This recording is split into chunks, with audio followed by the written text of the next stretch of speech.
তুমি যে কালিমার দাওয়াত দিলে বুকেতে নাও তুলে, দেখো সেই কালিমার দাওয়াত দিয়ে কত জন আজ জেলে। দেখো সেই কালিমার দাওয়াত দিয়ে কত জন আজ জেলে। তুমি যে কোরআনের ওয়াজ করলে হাদিয়ে তোফা মিলে, দেখো সেই কোরআনের ব্যাখ্যা লিখে কেউ ফাঁসিতে জ্বলে।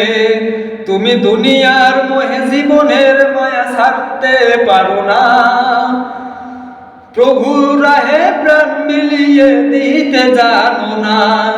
কেমন মুসলমান তুমি একটু বলো না, কেমন তোমার মান একটু বলো না। তুমি মেসওয়াক করা ফজিলত জানো, খাবার শেষে মিষ্টি মুখের হাদিসটাও মানো। তুমি মেসওয়াক করা ফজিলত জানো, খাবার শেষে মিষ্টি মুখের হাদিসটাও মানো।